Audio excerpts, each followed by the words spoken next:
I am the official spokesperson of the Democratic Party in Libya. On behalf of the Libyan people, I would like to thank the British people and Her Majesty's government for helping us getting rid of the brutal dictator Gaddafi. Getting rid of Gaddafi was nothing short of a miracle. We'll always be grateful to Britain. I believe that the Conservative Party, which helped us in this respect, stands for freedom and human rights throughout the world. Unlike Labour Party, which supports dictatorships in North Africa, in the Middle East, and in Central Asia.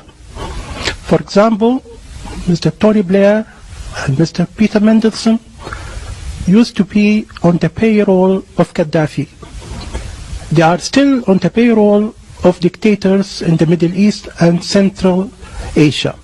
We need to make a very clear distinction between the Conservatives and the Labour Party. We believe that the Conservative Party will go on to help the Arab Spring and support the revolution throughout the Middle East. Thank you.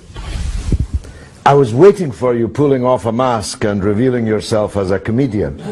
I really cannot believe that you just said the words that you said. The idea that the Conservative Party supports the Arab Spring against dictatorships is so wrong, I don't know whether to laugh or cry. And you obviously haven't been in Libya for a long time. You can't have been. Otherwise you would not dream of coming on international television and discussing Libya as if it were some kind of success.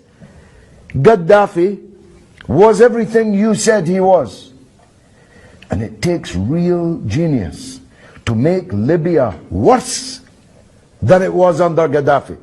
And that's what's been achieved by your friends in the Conservative Party and NATO and their allies, no doubt, in exile in London and elsewhere.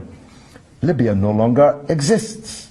Libya is 5 Libyas, 10 Libyas, 20 Libyas, 100 Libyas, all massacring each other. The country is sailing in blood.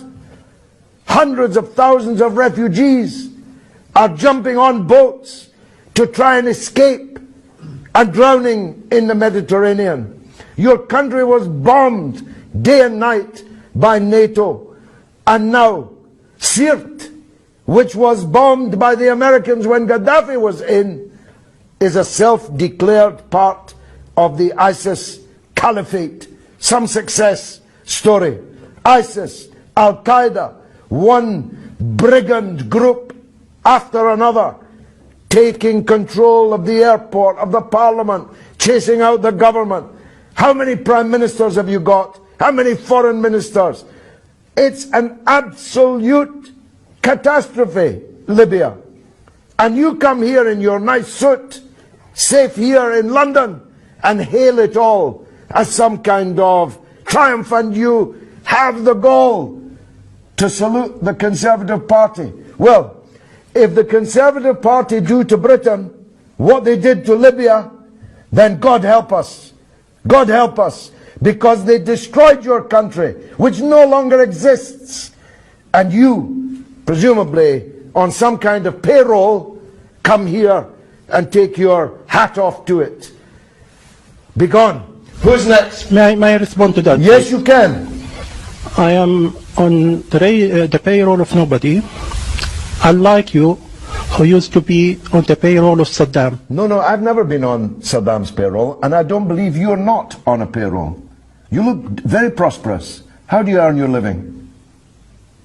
How do you earn your living? Certainly not from Saddam or Gaddafi. No, I never met Gaddafi, and I was never on a payroll of Saddam. And by the way, those who claimed that I was had to pay me millions of pounds in damages. So be very careful what you say. Do sue me then. then. You are on a payroll. How are you earning your living? Who's paying you? The British Social Security. Well, you're doing very well on British Social Security. That's truly remarkable. In fact, I think I'll call the police, because you must be a benefits cheat. Because you can't possibly have the lifestyle you live on British Social Security. What But leave that aside. what lifestyle is that? Leave that aside.